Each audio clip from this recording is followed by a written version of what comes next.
안녕하십니까. 레지스탕스 정강유입니다. 이원석 검찰총장이 오늘 2일입니다. 민주당이 이재명의 쌍방울 불법 대북 송금 사건 등을 수사한 검사 4명에 대해서 탄핵 소추안을 발의한 것에 대해서 민주당의 검사 탄핵은 한마디로 규정한다면 이재명이라는 권력자를 수사하고 재판하는 검사를 탄핵해서 수사와 재판을 못하게 만들고 권력자의 형사처벌을 모면하겠다는 것이라고 밝히면서 5가지 이유를 조목조목 밝혔습니다. 그러면서 이원석 총장은 공직자가 직무 집행에 있어서 헌법이나 법률을 위배했다는 탄핵 사유도 없이 권력자를 수사했다는 이유만으로 검사 탄핵이 현실화된다면 우리는 문명사회에서 야만의 나락으로 떨어지는 것이라고 지적했습니다. 야만의 나락. 우리나라가 그런 단계로 진입했습니다. 이원석 총장은 민주당의 검사 탄핵의 문제점을 5가지로 조목조목 지적했는데, 특히 민주당과 국회가 사법부 권한인 사법권을 빼앗아 와서 직접 재판하겠다는 것이라면서 헌법과 법률을 위반한 위법 탄핵이라고도 밝혔습니다. 자, 지금부터 중요한 것은 우리 국민이 이 5가지를 직접 들어보고 이해를 좀 해야 한다는 겁니다. 잘 모르면서 뭐가 잘못됐다 이렇게 이야기하는 것은 오히려 저들의 술책에 말릴 수 있습니다. 그래서 이원석 검찰총장이 직접 인터뷰한 내용을 지금 일단 보고 한 6분 정도 됩니다. 보고 나서 이원석 검찰총장이 기자회견을 통해서 또 어떤 이야기를 하는지 살펴보겠습니다. 지금부터 보시겠습니다. 민주당의 검사 탄핵에 대하여 검찰총장으로서 입장을 말씀드리겠습니다. 민주당의 검사 탄핵을 한마디로 규정한다면 이재명 대표라는 권력자를 수사하고 재판하는 검사를 탄핵해서 수사와 재판을 못하게 만들고 권력자의 형사처벌을 모면하겠다는 것입니다. 탄핵 사유도 없이 단지 권력자를 수사했다는 이유만으로 검사 탄핵이 현실화된다면 우리는 문명사회에서 야만의 나락으로 떨어지는 것입니다. 민주당은 이재명 대표와 관련된 불법 대북송금, 대장동, 백현동 미래특혜개발비리 사건, 그리고 위증교사 사건의 수사와 재판을 담당한 검사들을 탄핵 대상으로 삼고 있고, 국회로 해당 검사와 사건 관계인을 불러내 조사하겠다는 뜻을 공공연히 밝히고 있습니다. 이미 기소되어서 1심 판결이 선고되었거나 그리고 재판이 진행 중인 사건에 대해서 법원의 법정을 국회로 옮겨와서 피고인인 이재명 대표가 재판장을 맡고 이재명 대표의 변호인인 민주당 국회의원과 국회 절대 다수당인 민주당이 사법부의 역할을 빼앗아와 재판을 다시 하겠다는 것과 같습니다. 이 탄핵은 첫째, 헌법을 위반하는 위헌 탄핵입니다. 민주당과 국회가 사법부의 권한인 그리고 사법부의 역할인 재판권을 빼앗아 와서 직접 재판을 하겠다는 것입니다. 이는 헌법 101조에 사법권은 법원에 속한다는 규정을 위반해서 헌법상 삼권 분립과 법치주의에 정면으로 반하며 사법부의 독립과 판사의 독립을 송두리째 무너뜨리는 위헌 조치입니다. 둘째, 법률을 위반한 위법 탄핵입니다. 국정감사 및 조사법 제8조는 제목의 검사 또는 감사 또는 조사의 한계라고 해서 국회의 감사나 조사는 재판과 수사에 관여할 목적으로 행사되어서는 아니 된다라고 규정하고 있습니다.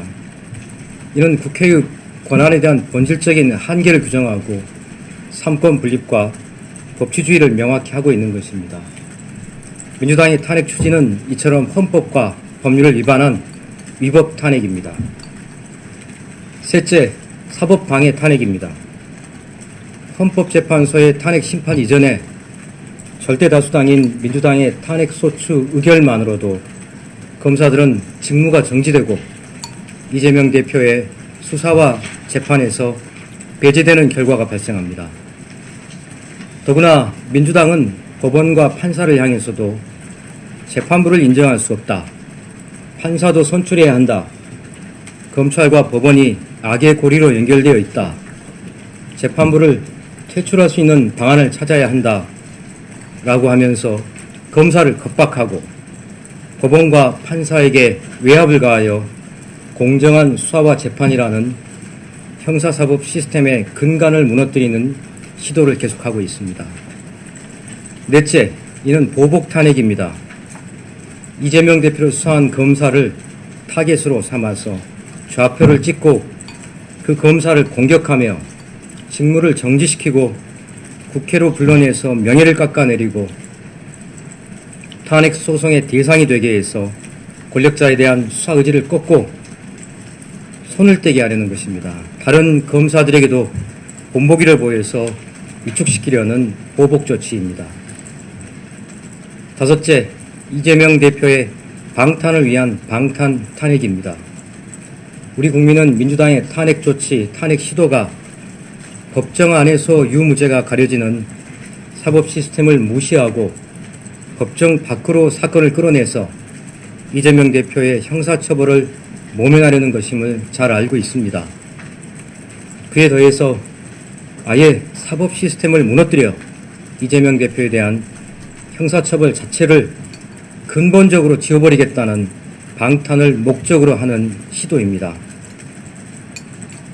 민주당의 검사 탄핵은 우리 국민이 지금껏 오랜 세월 동안 애써 지켜온 헌법과 법치주의를 파괴하고 공동체의 상식을 붕괴시키는 것입니다. 만약 헌법에서 국회의원도 탄핵 대상으로 규정하고 있다면 이처럼 직권을 남용해서 헌법과 법률에 위반되는 탄핵을 시도하는 것, 그것이 바로 정확하게 탄핵 사유가 될 것입니다. 천망회회 소위 블루. 하늘의 그물은 크고도 넓어서 성근 뜻이 보이지만 결코 놓치는 법이 없습니다. 검사 몇 명을 탄핵한다고 해서 있는 죄가 없어지지도, 있는 죄가 줄어들지도, 형사처벌을 모면할 수도 없습니다. 검찰은 국회 절대 다수당의 외압에 절대 굴하지 않고 법치주의를 지키며 오로지 증거와 법리에 따라서 수사와 재판에 임하여 반드시 범죄에 상응하는 처벌이 이루어지도록 최선을 다할 것입니다. 이상 입장 말씀 마치겠습니다. 감사합니다. 자, 이렇게 이현석 검찰총장이 기자회견을 마치고 일문일답을 하게 됐습니다. 질문: 민주당이 이전에도 검사 탄핵안을 발의했는데 이번에 기자단 앞에서 입장을 발표하기로 한 이유가 있냐 하니까 답변: 검사 4명에 대한 탄핵안 참고 자료에는 언론 기사 이외의 아무런 내용도 없다.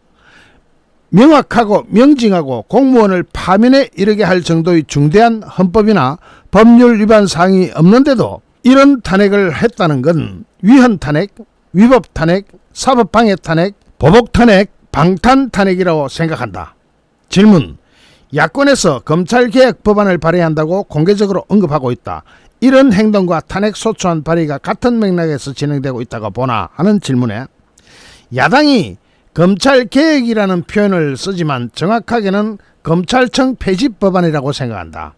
검찰청 문을 닫게 하겠다는 거다. 불법 정치 자금이나 뇌물을 받은 국회의원이 탄핵되는 것 본 적 있나?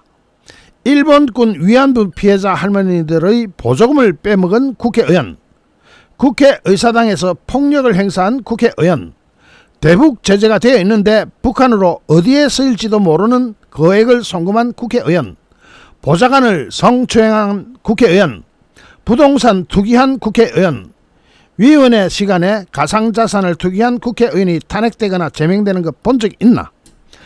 국회도 검찰도 잘못할 수 있다. 사람이기 때문에 잘못한 점, 실수나 과오도 있을 수 있다. 그것을 바로잡아서 고쳐서 써야 되는 것이다. 검찰에 과오가 있다고 해서 문을 닫게 만드나? 이런 검사 탄핵과 검찰 개혁을 빙자해서 아예 범죄에 대항할 수 없게끔 검찰 문을 닫게 하는 것은 같은 맥락이라고 보고 있다. 제일 중요한 질문 나갑니다. 탄핵안 발의가 향후 수사에 미칠 영향은 어떤 게 있습니까? 하니까 답변, 만약에 탄핵 소추안이 의결되어서 검사들이 직무에서 배제돼 가지고 수사와 재판을 못하게 된다면 대검찰청 검사들을 보내더라도 그 업무에 지장이 없도록 하겠다.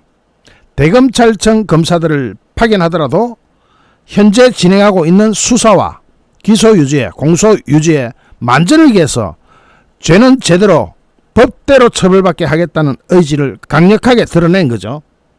자, 어쨌든 민주당의 검사 탄핵에 대해서 검찰청이 또는 검사들이 어떻게 반응할 것인지는 이제 답이 어느 정도 나오고 있습니다.